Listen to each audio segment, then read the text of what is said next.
that I didn't struggle.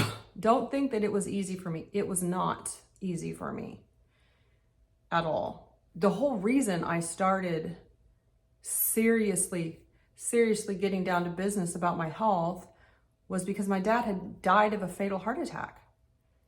And so I was very leery about this weird, restrictive carnivore diet. Like, what's going to happen to my cholesterol? So I started researching. I did my own research, and I found Dr. Berry and Dr. Ovadia. Lies my doctor told me, and Dr. Ovadia's book, Stay Off My Operating Table. Those are my two favorites. You need to be concerned about these metabolic health markers, not eating dietary cholesterol, eating meat, and, hypertension, high blood pressure from salt. Everyone around you is suffering in the same way, but no one knows, what to do to fix it. And you do what your doctor says, and it just doesn't get better. I healed the 4 of the 5 metabolic health markers. So all 5 of my markers are in optimal range now. And I lost like 35 pounds in a year. And it didn't happen overnight. It did not happen overnight. It really didn't happen. It wasn't linear. It's like that glass with the dirty water and it's running out. It happened slowly. I could feel all the differences inside. I could see it. I could feel it getting better. My brain was getting better.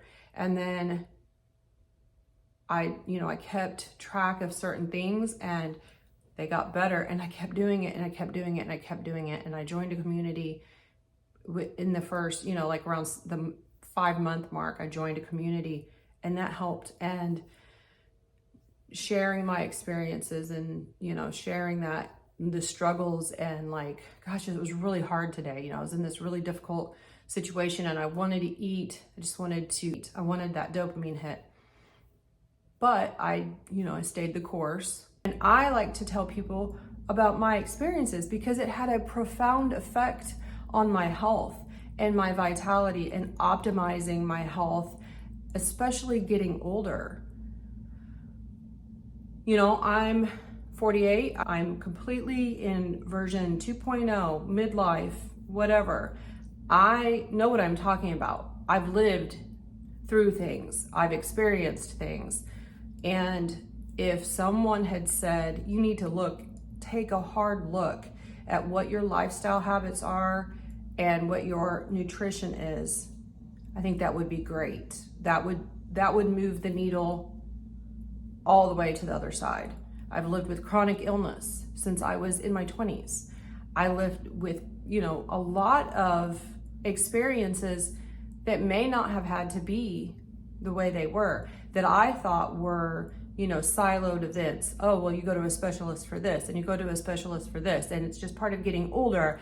And this is what perimenopause is. And everyone around you is suffering the same way. And you never think to look at, hey, hang on a minute. Maybe it's that I don't eat any kind of protein of any kind of whole food. Like, I barely ate any whole food. It was all processed, like ultra processed food, which when I was a kid, it was called junk food. It's just junk food. But the marketing people are brilliant, and they hire, they make their product addictive and they market it. They're smart. They're trying to make a profit. So however you can address your health, whatever avenue you try and that works for you, do that. It's not my job to tell you what to eat. I can share with you my experiences, and it's someone that has lived through some shit. Okay, I've lived through a lot of things. My dad had pretty severe chronic mental health issues. Bipolar disorder, which used to be called manic depression. I've been through my share. I've had lots of chronic illness, inflammation, weight gain, thyroid, Meniere's, treatment path is exactly the same as it was in 1998. And I have people reaching out to me all the time about Meniere's, And my Meniere's was corrected by having surgery. Like, I have no inner ear. I think healthcare professionals should start talking about, hey, look at what I'm eating. Look at what you're eating. You know, are you eating a lot of processed, ultra-processed health food? That is not food. That's food-like substances. I think it's worthless. I don't eat it. I eat beef, butter, bacon, eggs. I eat steak and butter, eggs and bacon, some fish, not very often. I do drink coffee, so I drink coffee. I don't do a lot of dairy, but I know what works for me. And this is a treatment option that you can have. At the very least, look at what you're eating, what you're consuming, because it's mostly about what you're eating, especially if you are, you know, really suffering and really sick. If that is, it's usually all interconnected. I had no idea that all of these things were interconnected with, you know, metabolic health, that kind of thing. I didn't know my intense anxiety was linked to, you know, my body, my brain being inflamed. I didn't know my Meniere's and my Graves' disease was linked to inflammation in my body. I was treatment resistant. I never got better. My dad's brain was inflamed. In my opinion, mostly the foundation is what you're eating. There are other things that you can do. Movement, getting outside, sunlight, connections, group connections, be it like people that, you know, like-minded people. Community is a big part of healing and staying on track, especially if you're living your life and everyone around you is suffering in the same way, but no one knows, you know, what to do to fix it. And you do what your doctor says and it just doesn't get better. In fact, you might develop more problems. Eating whole food, I don't understand how it can be controversial to say, hey, look into what you're eating and maybe eating, you know, whole food. So my purpose is to share about what I did that changed my life. I was on a path to certain death. Well, we all are on a path to certain death. I was on a path. I was slowly poisoning myself. I didn't know it. Obviously, I didn't realize it. And I had a reaction to something I ate, and it finally clicked. Okay, that is the poison. That's what's not good for me. That doesn't work for me. I think it should be the first thing that people look at, you know, especially when you're doing everything that you're supposed to do. You're following all the guidelines and the advice, and you're getting worse. You know, you're not getting better, and you don't understand what's happening, and you find yourself like, what the hell? I think I do resonate with people because I have been there. I have been in the throes of food addiction. I was raised in food addiction. I have suffered from a lot of different things, and I've had a lot of these experiences. And I wish that I had seen this message of, hey, maybe you should try eating more, you know, whole food. Specifically, what worked great for me is the carnivore diet. That's what works for me. Is it my personality? You know, whatever. And I'm an abstainer. That keeps my emotional eating, my cravings, and my food addiction in remission, dormant, whatever. I want others to know. Do you think of anybody in your, you know, in your peer group that isn't suffering from midlife malaise, you know, midlife brain fog, and like, gosh, I'm just getting old. All these aches and pains. I'm just getting older. You know, I'm almost 40, or I'm over the hill.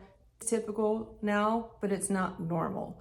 It doesn't have to be this way. There's so much more research and anecdotal experiences. I never went on a diet because somebody said, oh yeah, the studies are showing that, you know, I always went on fad diets and yo-yo diets, and, you know, oh, I can eat a lot of vegetables to fill that volume in my stomach because I like to eat, because I'm addicted to food. You know, that did not work for me. I tried everything. I tried everything that I was told until I had this radical idea to eat a really restricted diet, to carb restrict, and to eat, you know, for 90 days, just eat beef, butter, bacon, eggs. After 90 days, I had stopped thinking of alcohol, and I had stopped thinking of, eating all the time, and my cravings were under control and my inflammation had gotten lower. So I continue to do it. I love eating the carnivore diet. It works for me. I'm not upset about not eating other things. I'm certainly not upset, that I'm no longer addicted to food. So I'm doing all kinds of things I never dreamed of doing. Never did it when I was young. And that is like CrossFit. I joined CrossFit. I don't know if you know, but I'm 48 and I was never athletic. I was never into anything like that. I always aspired to, be like that, but I've never been one of those people. And now I'm outside walking. I'm a morning person. I'm soaking up the sun, and, I'm letting my hair color grow in, my natural growth. I'm thin. My metabolism has healed, like 100%. I'm no longer pre-diabetic. I'm no longer highly inflamed. I'm no longer depressed or have brain fog or intense high anxiety. I can sleep through the night. I'm getting great sleep. I'm enjoying life. I'm fully in my midlife adventure. I'm fully a midlifer. Version 2.0 was way better than 1.0. I got better. I slowly healed, and slow and steady wins the race. I've always been like a tortoise. That's what the tortoise and I share. Slow and steady works for me. The best thing I've ever done for myself and for my family. It's made me better. Try it. Come with me if you want to live. Picture Arnold Schwarzenegger. Come with me if you want to live. Come on, join us. Join us over here in the achieve outlier status achieved. So, all right. I'll see you next time.